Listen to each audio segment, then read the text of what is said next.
Assalamualaikum warahmatullahi ta'ala wabarakatuh. Alhamdulillahi rabbil alamin. Wassalatu wassalamu ala rasulina Muhammadin wa ala alihi wa sahbihi ajma'in. Allahumma aghnina bil ilmi wa zayyinna bil hilmi wa akrimna bit taqwa wa jammilna bil afiyati ya arhamar rahimin. Rabbi shrah li sadri wa yassir li amri wahlul 'uqdatam min lisani yafqahu qawli. Rabbi yassir wa la tu'assir wa tammim bil khair wa bika nasta'in wa la hawla wa la quwwata illa billahil aliyyil azim. Alhamdulillah, tuan-tuan dan puan-puan dirahmati Allah Subhanahu wa taala. Kita lihat pada malam ini mengenai dengan solat tarawih dan juga solat witir dan juga i'tikaf. Saya sebut sikit mengenai dengan i'tikaf ini, ulama tidak berbeza pendapat mengenai dengan mensyaratkan niat pada i'tikaf. Mereka sepakat, empat mazhab menyatakan i'tikaf tidak sah melainkan dengan niat. Walaupun kita baca nawaitul i'tikaf sunnatan lillahi ta'ala ataupun nawaitul i'tikaf fi hadzal masjid sunnatan lillahi ta'ala, itu hanya sunat je lafaz.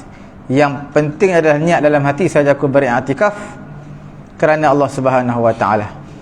I'tikaf dari sudut bahasanya adalah diam seketika, sama ada dalam perkara yang baik ataupun perkara yang jahat, perkara yang tak baik. Dalam Quran menyebutkan wala tubashiruhunna wa antum aakifuna fil masajid. Jangan kamu mubasyarah bersama dengan isteri kamu sedangkan kamu beriktikaf di masjid.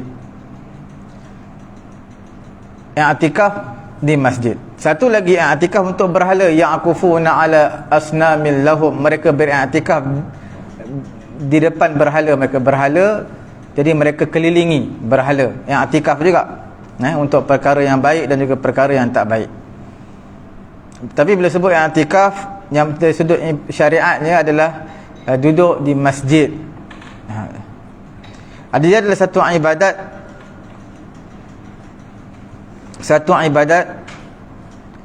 Sekiranya seseorang itu masuk dalam masjid, kemudian dia niat untuk keluar daripada masjid, dia dah niat i'tikaf tapi nak batalkan i'tikaf, i'tikaf tidak akan terbatal. I'tikaf tidak akan terbatal semata-mata kerana niat. Dia perlu melakukan perkara yang membatalkan i'tikaf, iaitu dia kena keluar daripada masjid, baru terbatal i'tikaf. Nanti kita akan bincang di akhir nanti mengenai dengan i'tikaf ini. Cuma sebagai pengetahuan, i'tikaf ini hukum sama seperti puasa. Kita niat nak batalkan puasa, tetap tak batal selagi kita tak melakukan perkara yang membatalkan puasa. I'tikaf, kita niat nak batalkan i'tikaf, tapi i'tikaf tak akan terbatal melainkan kita melakukan perkara yang batalkan i'tikaf, keluar dari masjid. Berbeza dengan sembahyang. Sembahyang kita niat nak batalkan sembahyang, terus jadi batal. Terus batal sembahyang kita. Kemudian saya nak sentuh beberapa perkara mengenai dengan sembahyang tarawih. Selalunya seseorang yang lewat datang ke masjid ataupun ke surau sedangkan imam telah pun selesai solat fardu isyak, jadi dia baru nak datang sembahyang fardu isyak. Bila dia datang, imam start tarawih, adakah dia perlu sembahyang berseorangan isyak ataupun sembahyang berjemaah dengan imam sembahyang tarawih, sembahyang sunat tarawih, dia sembahyang fardu isyak? Di sini kita nak bincang sebelum kita dibincangkan mengenai dalam bab solat jemaah, iaitu wajib sama makmum bersama dengan imam dari segi zahir dan juga batin. Zahir dan juga batin. Apa dia? Kita lihat ulama Hanafi, Maliki dan juga salah satu riwayat daripada Imam Ahmad bin Hanbal dalam mazhab Hanbali menyatakan tidak boleh orang yang sembahyang zuhur mengikut belakang orang yang sembahyang asar. Jadi imam sembahyang asar, dia sembahyang zuhur, tak boleh. Dalam mazhab, 3 mazhab selain mazhab Syafi'i, mereka tak membenarkan. Ataupun itu sama rakaat zuhur dan juga asar, imam sembahyang asar, makmum sembahyang zuhur. Maksudnya imam sembahyang tunai asar, makmum sembahyang qada zuhur, ataupun imam sembahyang qada asar, makmum sembahyang tunai zuhur. Majoriti di kalangan ulama mengatakan tak sah. Itu untuk bilangan yang sama rakaat. Kalau berbeza rakaat imam sembahyang maghrib, makmum sembahyang zuhur, yang berbeza rakaat juga 3 mazhab tadi menyatakan tidak sah. Dan mereka tak membenarkan, majoriti di kalangan ulama 3 mazhab tidak membenarkan solat fardu. Orang yang sembahyang fardu mengikut belakang imam yang sembahyang sunat. Dan mereka juga tak benarkan imam sembahyang fardu, makmum sembahyang qada, ataupun imam sembahyang qada, makmum sembahyang fardu. Tak dibenarkan. Dia mesti kena sama. Sebab itu kita katakan pendapat yang pertama ini yang dipegang oleh 3 mazhab menyatakan wajib sama zahir dan juga batin. Dari sudut niatnya, batinnya niat, dari sudut zahir pergerakan sembahyangnya kena sama.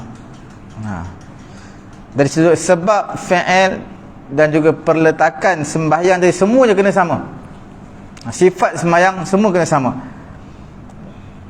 Tetapi mereka tidak berbeza pendapat mengenai dengan tidak berbeza pendapat bersama dengan ulama-ulama fiqh yang lain mengenai dengan harus solat sunat, makmum solat sunat di belakang imam yang sembahyang fardu. Itu tak apa. Imam sembahyang sunat, imam sembahyang fardu, makmum sembahyang sunat, itu mereka tak berbeza pendapat. Maknanya sebulat suara di kalangan ulama ittifaq menyatakan harus, boleh makmum sembahyang sunat, imam sembahyang fardu boleh. Sebab apa? Kerana banyaknya nas, teks daripada Quran dan juga daripada hadis yang menunjukkan solat i'adatul jamaah, mengulangi solat. Kan kita dah bincang sebelum ni solat jamaah. Solat yang kita sembahyang 5 waktu ni wajib. Mengulangi solat fardu, dah solat maghrib, solat sekali lagi hukumnya sunat. Sebab pernah satu kali seorang lelaki datang masjid Nabi, orang dah selesai sembahyang, Nabi kata man yatasaddaq ala hadha, siapa yang nak sedekah kepada lelaki ni. Seorang sahabat bangun, dan seorang sahabat tadi sembahyang di belakang orang yang datang lambat tadi, dah selesai sembahyang. Maknanya orang yang sembahyang tadi, orang yang datang lambat tu sembahyang fardu. Yang Nabi tanya siapa nak buat sedekah tu, sahabat Nabi dah selesai sembahyang fardu, nak ulang sembahyang kali yang kedua. Bila mengulangi sembahyang kali kedua, itu sembahyang sunat. Walaupun sembahyang itu saja aku mengulangi sembahyang fardu maghrib, sembahyang maghrib kali yang kedua, sembahyang tu sunat. Dia jadi makmum, dia tak jadi imam.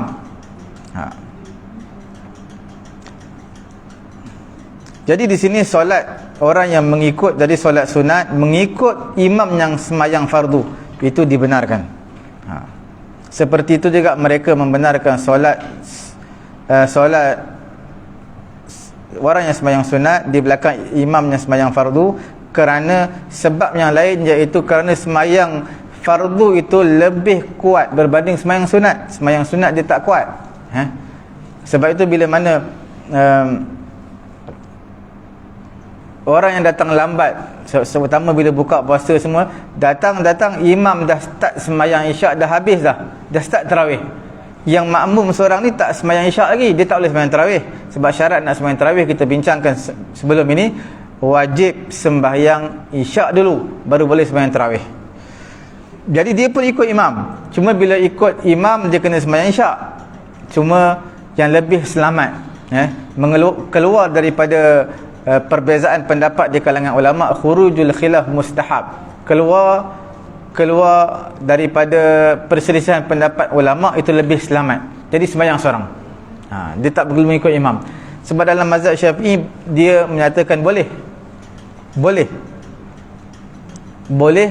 tetapi hukumnya sama ada khilaful aula ataupun makruh. Sebab apa? Dalam mazhab Syafi'i dia ada dalil tersendirilah. Apa dalil dia? Sebelum tu saya sebut dulu mengenai dalil ulama yang tak membenarkan. Di antaranya dalil yang pertama, mereka kata innama ju'ilal imam liyu'tamma bih, dijadikan imam untuk diikuti, maka jangan berbeza dengan imam, fala takhtalifu fih, jangan berbeza dengan imam, dijadikan imam untuk diikuti. Mazhab Syafi'i jawab, dia kata sebenarnya Muaz radhiyallahu taala anhu, pernah sekali Muaz bila mana Nabi suruh dia, bila mana dia sembahyang bersama dengan Nabi, sembahyang isyak, dia sembahyang bersama Nabi, sembahyang isyak, dia balik ke tempat dia jadi imam. orang kampung jadi makmum. Jadi dia sembahyang apa tu? Sembahyang fardu isyak tapi kali kedua. Jadi sembahyang kali kedua tu bukan wajib, sunat. Sembahyang isyak kali kedua. Jadi ulama dalam mazhab Syafi'i mengambil dalil ini menyatakan hukumnya boleh.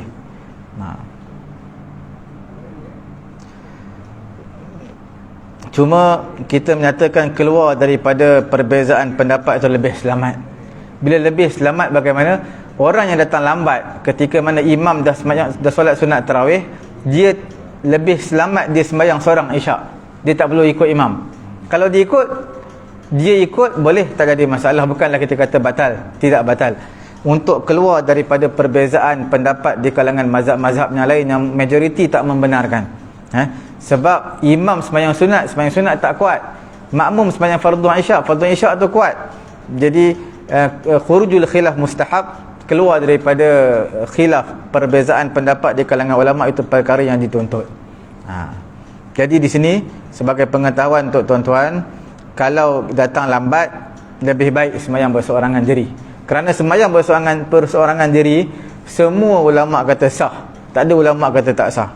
Tapi bila sembahyang berbeza ni, kita ikut mazhab Syafi'i, tapi mazhab Syafi'i terpencil dalam masalah ini, berbeza dengan majoriti tiga mazhab yang lain. Okey.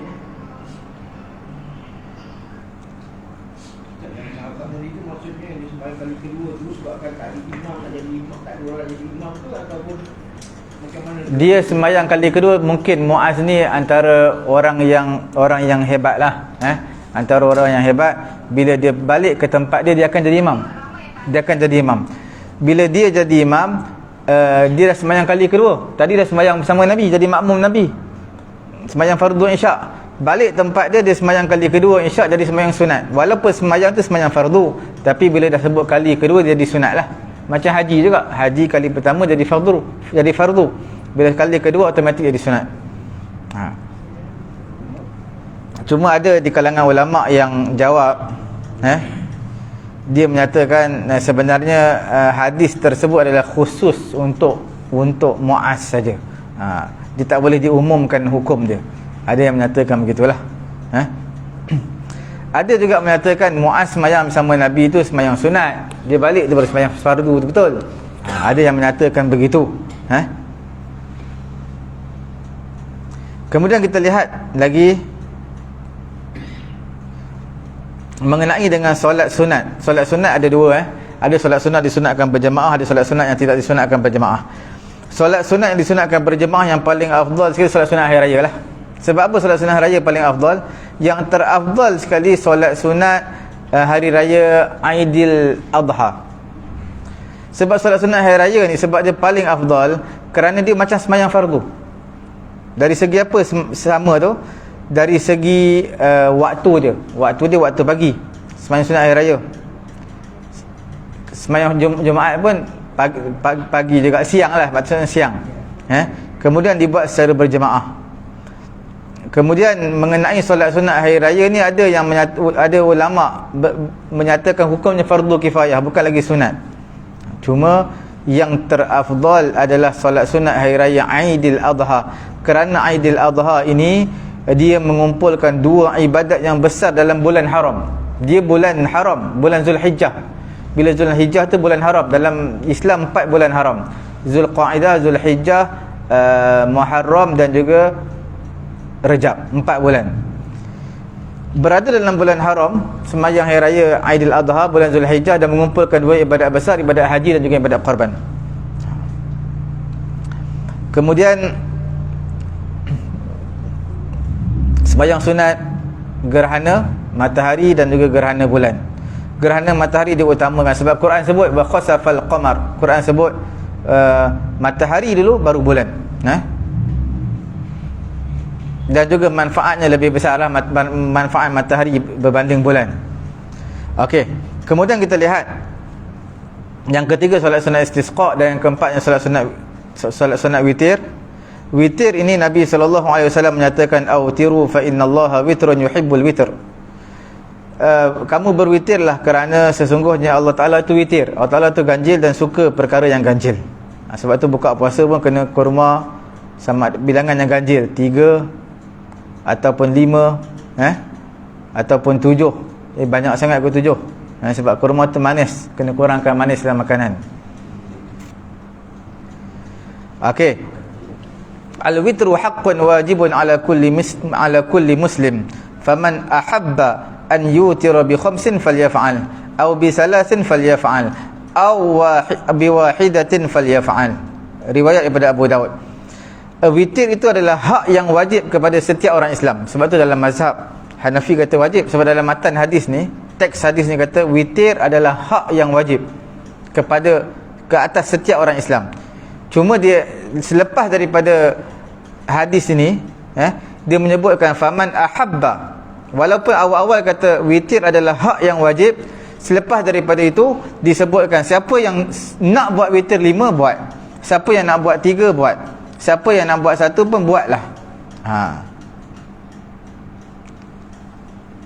Cuma majoriti di kalangan ulama selain mazhab Hanafi, selain pada pendapat Abu Hanifah yang menyatakan wajib ini, kerana ada satu hadis mengenai dengan kefarduan sembahyang 5 waktu.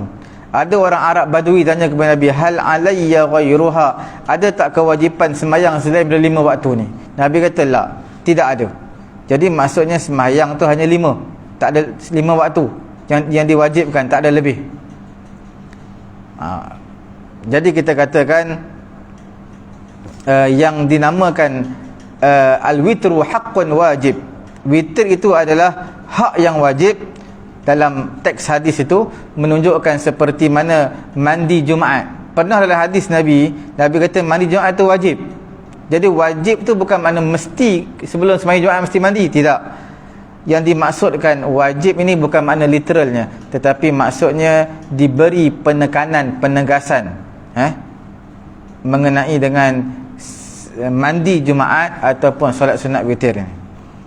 Kerana ini kana afdal mimma la tusannu fihi al-jamaah. Kerana dia antara solat yang terafdal, solat yang tidak disunatkan berjemaah selain daripada bulan Ramadan. Bulan Ramadan disunatkan berjemaah.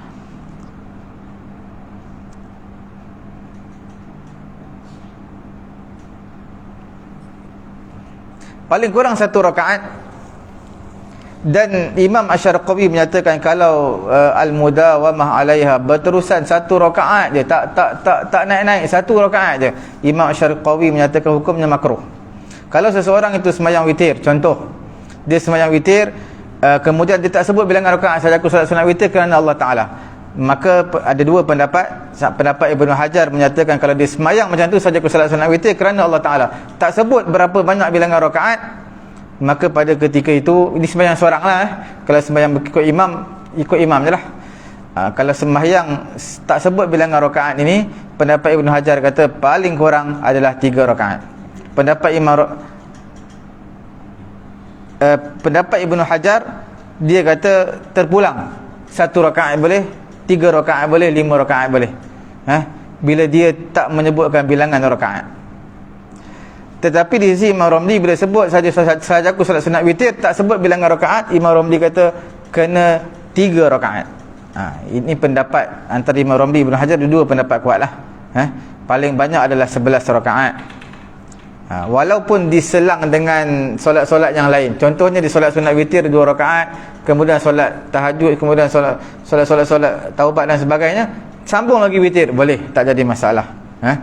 Daripada Aisyah radhiyallahu taala anha, Nabi sallallahu alaihi wasallam, maka Rasulullah yazidu fi Ramadan wala fi ghairihi ala 11 raka'atan. Nabi sallallahu alaihi wasallam solat tidak menambah pada bulan Ramadan dan selain bulan Ramadan lebih daripada 11 rakaat.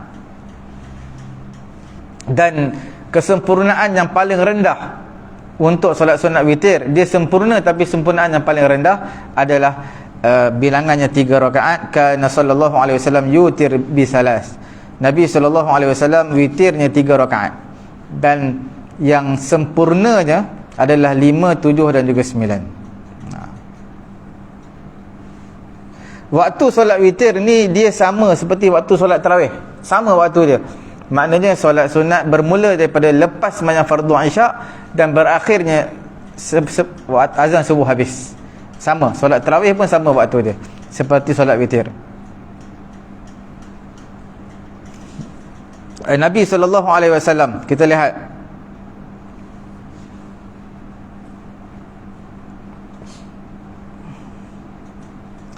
Ulama menyatakan melewatkan solat witir selepas solat malam, itu lebih afdal. Sekiranya dia yakin ataupun sangkaan kuat dia akan berjaga sebelum daripada azan subuh. Okey. Dalam hadis riwayat Imam Muslim, man khafa alla yaquma akhiral lail falyutir awwalahu. Siapa yang bimbang dia tak sempat bangun akhir malam, maka dia buatlah witir awal malam. Wa man tami'a an yaquma akhirahu falyutir akhiral lail. Siapa yang dia rasa yakin dia boleh bangun akhir malam, maka dia buatlah witir pada akhir malam. Fa inna salatahu akhiral laili mashhudah, kerana solat witirnya pada akhir malam itulah solat yang disaksikan. Jadi solat akhir adalah akhir malam, maksudnya penutup kepada semua solat sunat.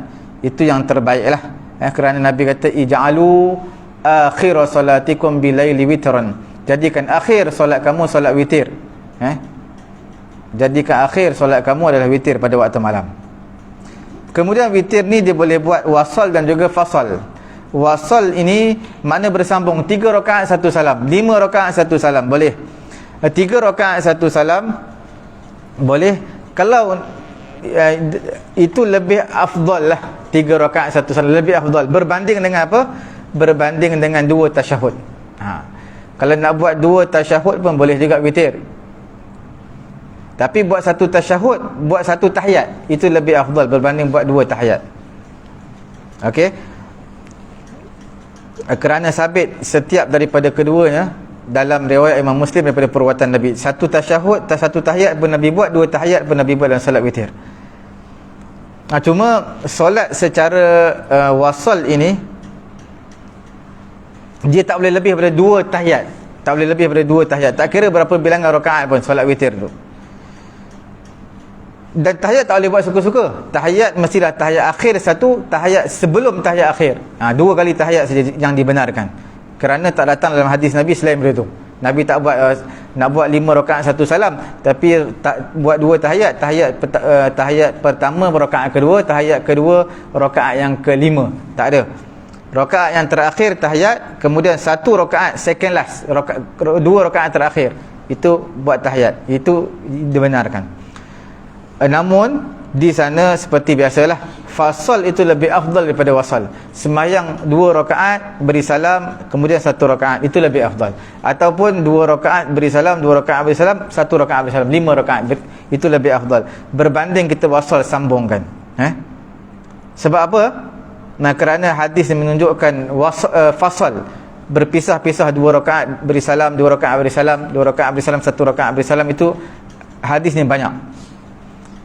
Dan kerana bila kita buat pisah-pisah, 2 rakaat beri salam, 1 rakaat beri salam, itu kan banyak perbuatan dia. Yalah, bila kita buat begitu, mana kita dah ada tahiyat, 2 kali tahiyat, kemudian kita beri salam lagi, mana perbuatan tu lebih banyak dalam solat. Kemudian wal mujib lil wasal mukhalif li sunnah as-sahihah fala yura'a. Dan juga yang paling penting, kerana wasal itu adalah perkara yang hadis Nabi banyak yang menyatakan seumpama itu. Okey.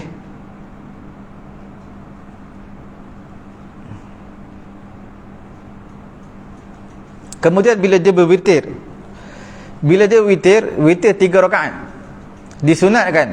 Rakaat yang pertama seperti biasa baca Al-Fatihah, rakaat yang pertama Al-Fatihah, kemudian Sabbihisma rabbikal a'la. Contoh kalau dia nak baca Quran panjang-panjang, boleh je baca, tapi yang sunnahnya Sabbihisma rabbikal a'la. Yang kedua adalah Qul ya ayyuhal kafirun. Rakaat yang ketiga barulah 3 qul. Kalau dia nak buat 7 rakaat witir, 7 rakaat, ada sebahagian surau, saya biasa jadi imam tarawih di satu tempat, dia buat surau dia tu bukan surau masjid. Masjid tu minggu pertama 3 rakaat, lepas minggu pertama dia naik 5 rakaat, minggu yang ketiga tu dia naik 7, kemudian dia naik sampai ke 9. Gitu dah kemuncak 9 rakaat witir. 9 rakaat witir masuk sekali dengan solat tarawih, semua habis pukul 11. Tapi dia tak ada selawat-selawat, tak ada. Dia baca 30 juzuk. 30 juz saya baca lambat-lambat. Saya baca lambat-lambat, biasa-biasa, habis pukul 11. Tapi witir suruh imam dia nak jadi witir. Saya tengok semua makmum masih setia pada tempat masing-masing. Mana tak berganjak, makmum dia kuat-kuat lah. Ada satu makmum tu umur 90 lebih umur dia. Dia sembahyang berdiri tarawih, tak sembahyang duduk. Walaupun saya baca panjang dan slow. Hebat dia. Meninggal lah sekarang. Kalau meninggal lah sekarang, dia meninggal. Kalau dia hidup pun dia 100 lebih lah, meninggal lah. Okey. Kemudian apa saya cerita saya dah lupa lah. Witir, bacaan witir. Bacaan witir kalau 7 rakaat ataupun 5 rakaat kita buat. Macam mana? Rakaat pertama tu bacalah ayat apa pun, surah apa pun. Rakaat kedua bacalah surah apa pun. Ambil 3 rakaat terakhir. 3 rakaat terakhir, rakaat 3 rakaat terakhir iaitu yang pertama sabbihisma rabbikal a'la, rakaat yang kedua terakhir qul ya ayyuhal kafirun, rakaat yang terakhir adalah 3 qul. Itu yang disunatkanlah. Walaupun dalam mazhab Hanafi dia kata rakaat witir terakhir tu cukup baca qul huwallahu ahad, tak perlu 3 qul. Memang ada sebahagian masjid buat. Tapi yang makmum ingatkan imam nak ringkas. Memang imam nak ringkas pun, sebab imam dia bermazhab Syafi'i tapi dia nak ringkas. Sebenarnya itu mazhab Hanafi. Rakaat ketiga terakhir baca qul huwallahu ahad sahaja. Okey, cuma sebahagian di kalangan kita bila masuk 16 malam ke-16 dia baca inna anzalna. Inna anzalnahu fi lailatul qadr. Sabih baca juga. Rakaat yang kedua tu witir dia akan baca apa? Qul ya ayyuhal inna anzalnahu fi lailatul qadr. Sebenarnya dalam hadis sunnah Nabi sabbihisma rabbikal a'la, tak kira lah bulan Ramadan tak bulan Ramadan sama. Rakaat kedua qul ya ayyuhal kafirun, tak ada inna anzalna tu, tak ada. Baca boleh, bukanlah tak sah semayang pun, tapi tak bertepatan dengan sunnah lah. Kemudian disunatkan selepas daripada witir tu, disunatkan apa? Disunatkan subhanal malikil quddus, subhanal malikil quddus, subhanal malikil quddus 3 kali disunatkan selepas solat witir. Kemudian baca Allahumma inni a'udzu biridhaka min sakhatik wa bi mu'afatik min 'uqubatik wa bika minka la uhsi sana'an 'alaika anta kama asnaita 'ala nafsik. Itu disunatkan selepas solat witir.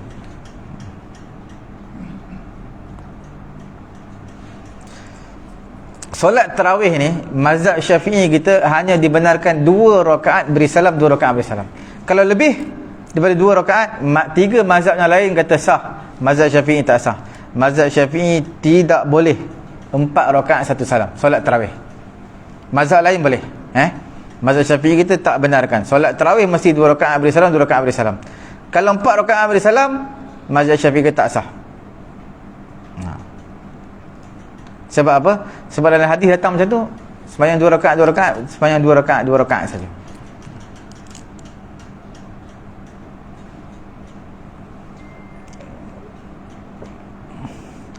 Kalau dia sembahyang lebih daripada 2 rakaat, 4 rakaat, dia pun tak tahu tau. Dia pun tak tahu, kata tak sah. Maka sembahyang tersebut jadi sembahyang sunat mutlak. Bukan sembahyang sunat tarawih mutlak. Mutlak ni mana lebih rendah daripada solat sunat tarawih lah. Solat sunat tarawih ni memang kita dah bincang minggu lepas, tidak ada bilangan yang dibataskan untuk solat malam. Itu betul. Cuma bila sebut tentang niat solat tarawih hanya terbatas pada 20 rakaat sahaja. Solat sunat tarawih hanya terbatas 20 rakaat. Solat sunat yang tak ada batasan, yang tidak ada batasan bilangan, tu solat malam, qiyamul lail. Itu tak ada bilangan rakaat. Bila tuan-tuan niat qiyam bulan Ramadan ataupun qiyam solat tarawih, niat solat sunat tarawih, maka itu hanya dibenarkan 20 rakaat saja.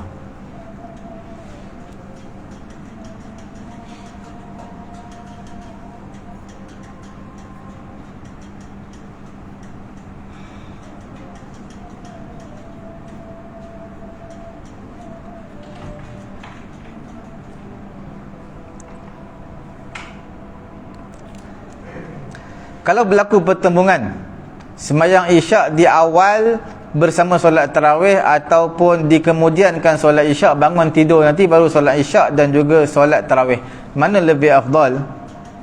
Mana lebih afdal? Maka kalau kita tidur dulu kemudian kita bangun sembahyang isyak, automatik dapat pahala tahajud. Sekali sembahyang tarawih dapat pahala tahajud. Tapi yang mana lebih afdal? Ulama menyatakan rebut solat pada awal waktu kerana bersegera dalam melakukan kebaikan. Kerana bersegera dalam melakukan kebaikan.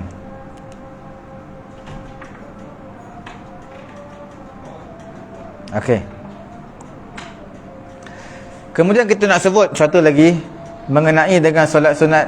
Kita dah sebutkan pada minggu yang lalu, man qama ma'al imam hatta yansarif, siapa yang qiyam bersama dengan imam sampai imam selesai, maka kutiba lahu qiyamul lailatin, ditulis baginya pahala dihidupkan sepanjang malam, qiyam sepanjang malam. Okey. Sekarang bila mana imam sembahyang tarawih, dia ikut sekali sembahyang tarawih. Bila imam witir, dia tak nak buat witir.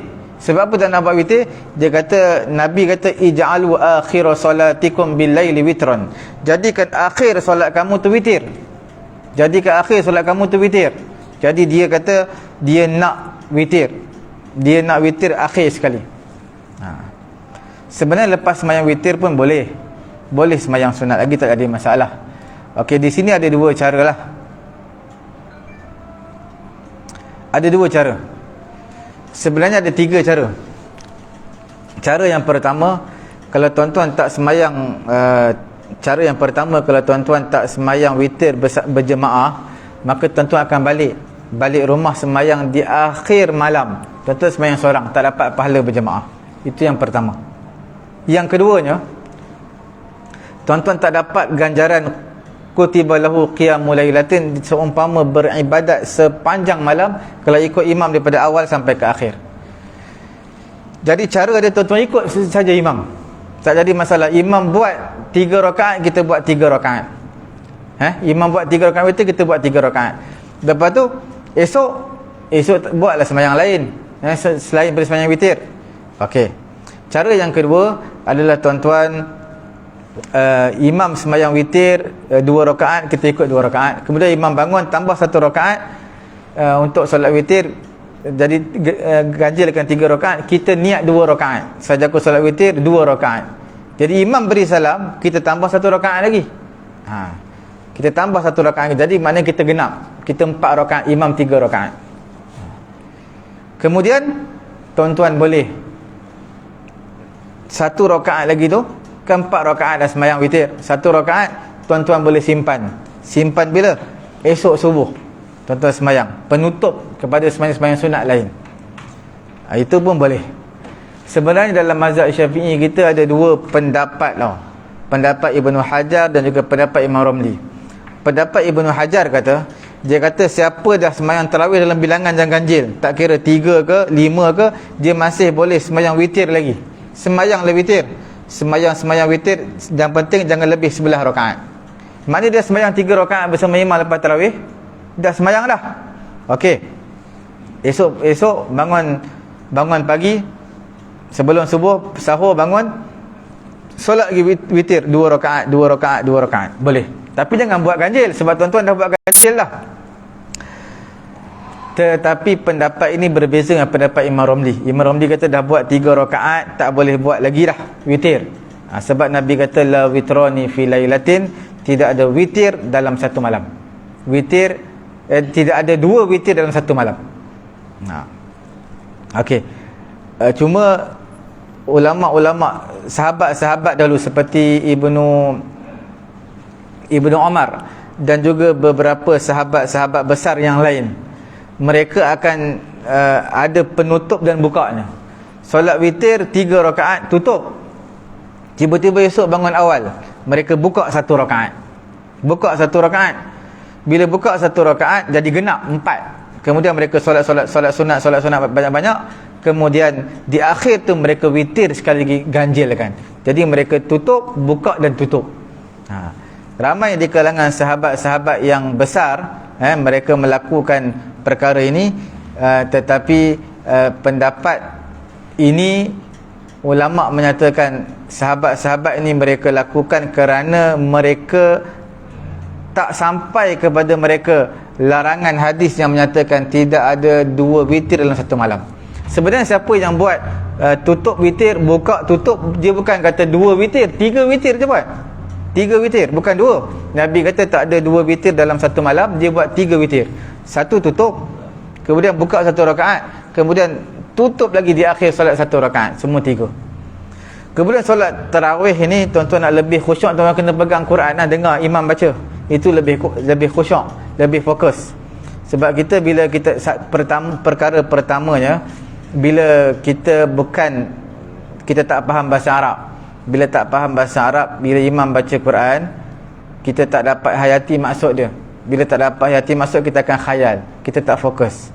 Orang yang pandai bahasa Arab pun kadang-kadang bahasa Quran ni bahasa yang agak tinggi, jadi kita tak dapat nak concentrate, nak fokus ke semua sekali. Jadi dia akan khayal. Jadi jika tuan-tuan pegang Quran, imam baca, tapi imam kena bagi tahulah tugas imam. Sebahagian masjid, sebahagian surau, dia akan bagi tahu hari ni juzuk berapa, surah berapa, supaya makmum dapat tengok. Sama ada melalui handset ataupun melalui Quran kecil. Dia boleh tengok Quran besar pun boleh. Kalau tuan-tuan laratlah pegang, kalau tak, duduk sembahyang, duduk pegang Quran, boleh je, tak jadi masalah. Cuma pergerakan jangan banyaklah. Kalau handset lagi senang, picit je, jari je bergerak. Jari saja bergerak. Kalau Quran yang buka tutup, dia kena gerak sikit lah, jari juga bergerak, sama juga. Kemudian ada apa-apa soalan lah? Kalau tak ada, nak masuk solat witir sekejap sikit lah. Solat witir pula, nak masuk tentang i'tikaf sikit lah. Okey, bila sebut tentang i'tikaf, hukum i'tikaf ni sunat muakkadah lah. Cuma kita dah ada sebut satu ketika dahulu mengenai di wilayah persekutuan ni, dia keluarkan satu keputusan lah mengenai dengan i'tikaf ini. Dibenarkan 2 je, sama ada di masjid ataupun di solat di surau Jumaat, 2 tu je. Asalnya i'tikaf ni dibenarkan kepada siapa? Kepada ke suatu tempat yang diwakafkan tanah dia untuk beribadat, untuk sembahyang. Itu asalnya. Boleh niat i'tikaf, boleh solat tahiyatul masjid kepada tanah yang diwakafkan untuk solat 5 waktu. Jadi bila sampai zaman sekarang ni, banyak sangat term dia, balai Islam, kemudian balasah, semua tu banyak sangat term dia. Jadi di wilayah persekutuan dia kata 2 je yang dibenarkan. Jadi di Selangor tuan-tuan kena cek balik. Okey, hukum i'tikaf ni hukumnya sunat muakkad. Itu adalah ijma' di kalangan ulama lah. Bila disunatkan sunat muakkad ni, bila kita duduk dalam masjid lah, masuk dalam masjid ni i'tikaf, niat i'tikaf. Dan dia menjadi lebih afdal dan lebih dituntut pada 10 malam yang terakhir. Dan syarat i'tikaf ni semua ada 7. Yang pertama, dia mesti orang Islam, orang kafir tak sah i'tikaf. Dia mesti waras. Kalau dia pengesan ke, dia mabuk ke, maka tak sah juga i'tikaf dia. Kemudian mesti suci daripada haid dan juga nifas. Suci daripada haid dan juga nifas, dan dibuka dalam keadaan berjunub. Kerana orang berjunub tak boleh masuk dalam masjid, haram. Tak boleh masuk dalam masjid, dia kena mandi baru boleh masuk masjid. Okey. Kemudian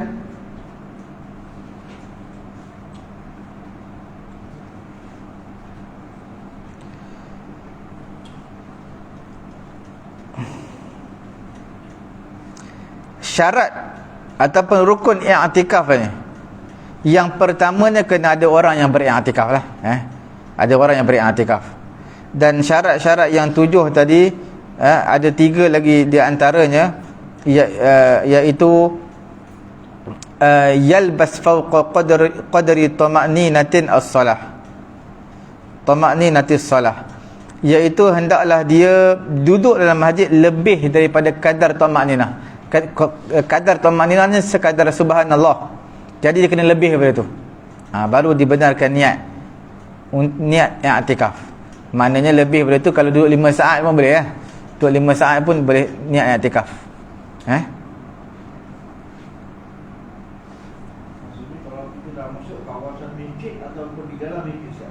Kita tak berhenti pun apa, kita lalu je. Kita masuk pintu sana, kita keluar pintu ni. Sambil-sambil jalan niat i'tikaf boleh tak? Tak semesti kita duduk baru niat i'tikaf. Sambil berjalan pun boleh niat i'tikaf. Niat dalam hati je.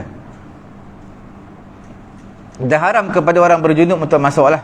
Orang yang berjunub, yang berhadas besar, dia boleh lalu masuk pintu sana, keluar pintu sana. Dia tak boleh keluar masuk pintu yang sama. Dia boleh lalu, tapi dia tak boleh niat i'tikaf sebab dia berjunub. Tetapi untuk niat i'tikaf, dia mesti masuk walaupun tak nak singgah, maksud tak nak transit, tak nak duduk sekejap, tak nak. Dia nak lalu lintas je. Boleh. Yang penting masuk pintu lain, keluar pintu lain, dia boleh niat i'tikaf. Tapi kalau dia masuk keluar pintu yang sama, dia tak berhenti pun, masuk keluar pintu sama, maka tak dibenarkan i'tikaf. Okey. Berkaitan dengan soalan tahiyatul masjid lah. Kalau macamnya tapi kalau duduk apa lupa nak buat tahiyatul masjid. Kalau masuk masjid dah duduk. Duduk tu kalau tengok, kalau sengaja duduk maka tak dibenarkan untuk solat tahiyatul masjid. Dia sengaja duduk. Kalau dia tak sengaja, dia memang sengajalah, cuma dia terlupa nak buat tahiyatul masjid. Terlupa. Bila terlupa buat, dia baru duduk, maka boleh bangun untuk buat tahiyatul masjid. Kalau duduk kerana terlupa, duduk teringat. Tapi kalau duduk dah lama, dah 3-4 minit, kemudian baru teringat tak buat tahiyatul masjid, maka waktu dia telah luput, waktu dia telah habis. Kalau dia nak buat juga, dia kena keluar masjid, masuk balik untuk buat solat tahiyatul masjid. Okey Kalau yang macam kita sembahyang Jumaat ni Ustaz, kita masuk masjid, kita pergi masuk tabung ataupun mana, kita buat sunat tahiyatul masjid, boleh ke? Masuk boleh, selagi dia tidak duduk. Sebab tu seseorang yang datang lambat, dia datang nak sembahyang sunat, takut tak sempat. Sebab Bilal nak pegang mikrofon dah ni. Jadi kita pun jangan duduk. Jangan duduk atas kerusi, duduk bawah pun jangan, duduk atas kerusi pun jangan. Kita berdiri je. Maka bila kita berdiri je, muazzin laungkan iqamat, kita sembahyang, maka akan dapat pahala tahiyatul masjid. Selagi kita tak duduk, kita masuk masjid sembahyang fardu bersama imam, maka kita dapat pahala tahiyatul masjid walaupun kita tak niat tahiyatul masjid. Sebab syarat nak dapat tahiyatul masjid, syarat dia jangan duduk. Siapa yang duduk maka tak dapat pahala tahiyatul masjid. Sebab tahiyatul masjid ni kita tak perlu niat pun. Masuk masjid sahaja aku solat sunat kerana Allah Ta'ala, dapat tahiyatul masjid. Sembahyang fardu macam tu juga. Kita sembahyang fardu, kita masuk masjid, kita tak duduk, dapat pahala tahiyatul masjid. Dan tidak dimakruhkanlah orang yang beriktikaf ni, kalau dia ada kerja, dia boleh buat kerja. Contohnya dia ada kerja kat office dia ke apa, dia nak iktikaf, dia bawa laptop dia buat kerja, boleh, tak jadi masalah. Kalau dia tukang jahit, boleh bawa baju dia jahit, tapi janganlah bawa baju satu guni, bawa dua tiga helai cukup lah untuk dia jahit dalam masjid, untuk mengejar pahala yang beriktikaf pada bulan puasa. Itu je. Ataupun kalau dia nak tulis buku, nak tulis apa, boleh bawa laptop ke apa benda, semua boleh, tak jadi masalah. Selagi mana tak nampak macam dia buka kedai dalam masjid. Itu saja.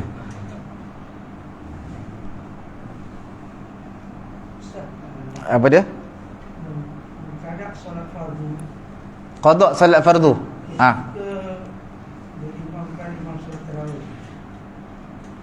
Okey.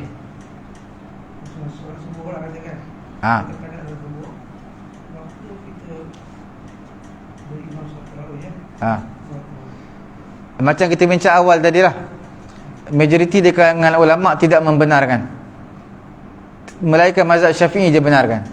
Tapi mazhab Syafi'i menyatakan sama ada makruh ataupun khilaful aula, bertentangan dengan perkara afdal, perkara aula. Sebab imam sembahyang dia sembahyang yang tidak kuat, sembahyang sunat. Kita sembahyang fardu. Qada tu sembahyang fardu lah. Bila kita apa, qada sembahyang fardu, jadi sembahyang kita sembahyang kuat. Jadi kita tak boleh berimamkan dengan imam yang lemah, sebab imam sembahyang sunat. Itu pendapat majoriti di kalangan ulama lah. pendapat mazhab Syafi'i kita kata sah je, boleh.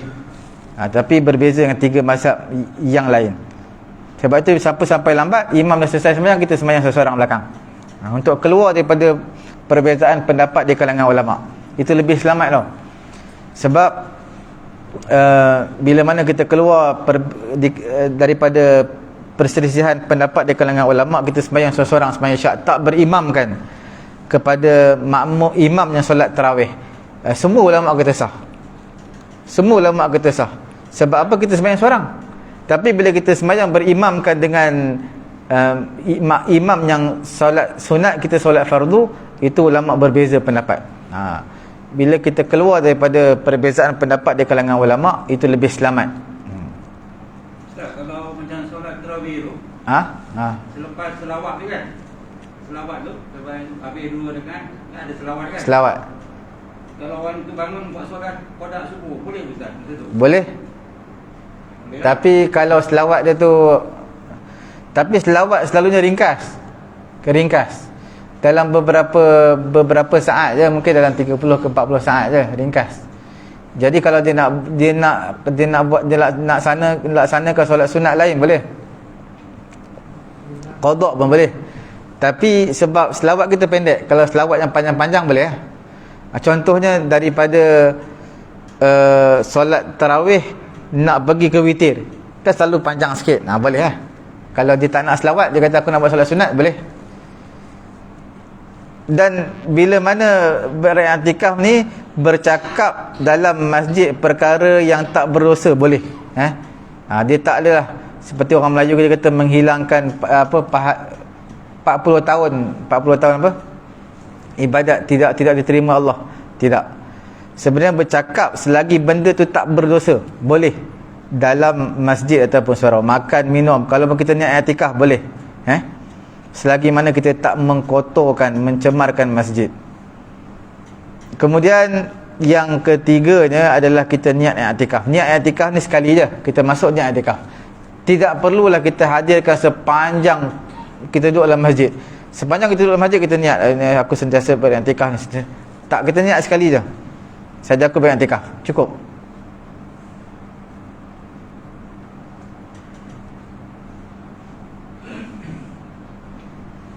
Kemudian apa lagi mengenai dengan i'tikaf ni? I'tikaf kita akan terbatal bila kita keluar daripada masjid. Yang saya bagi tahu awal tadi lah, awal kuliah tadi, sebenarnya bila kita keluar daripada masjid, maka baru batal i'tikaf kita. Bila kita masuk balik, kita kena niat i'tikaf balik. Tapi kalau kita keluar dan niatnya untuk patah balik, ini keluar tu sebab ada keperluan, dan kita niat memang untuk sambung i'tikaf balik, bila kita balik tak perlu niat i'tikaf balik. Sebab i'tikaf tadi tu, bila kita keluar, kita dah niat dalam hati kita, aku nak sambung i'tikaf balik lepas ni. Jadi dia tak perlu i'tikaf untuk kali yang kedua, cukup niat i'tikaf kali pertama tadi. Keluar tu termasuk ke tandas ke? Keluar ke tandas ke, keluar pergi, ikutlah basuh baju ke apa ke, boleh. Okey. Ada apa-apa? Kita ada apa-apa, cukup sekadar itulah. Nanti kita bertemu dalam bulan puasa nanti, bulan Ramadan. Semoga Allah Ta'ala terimalah ibadat kita dan beri kesihatan kepada kita untuk kita bertemu dalam bulan Ramadan. Sikit kalau macam tarawih dia macam mana Ustaz? Tarawih? Nanti semua dah tahu. Saya Baca saya kalau jadi imam tarawih, saya baca satu muka surat pula, satu rakaat separuh page lah.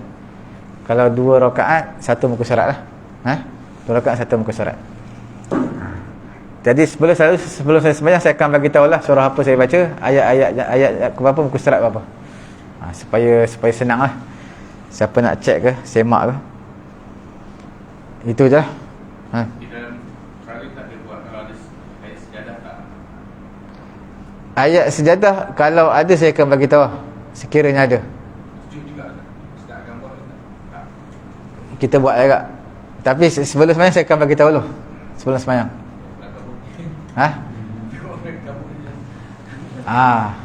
Tak apa, kita Mestinya mesti sujudkan. boleh tak, sebenarnya macam ni. Kalau kita baca ayat sujud dalam semayang, sebenarnya sekiranya mengelirukan jemaah yang lain, kita boleh sujud selepas semayang. Cuma boleh sujud, masih lagi dikira sunat sujud selepas semayang. Tapi sebagai satu apa kita panggil,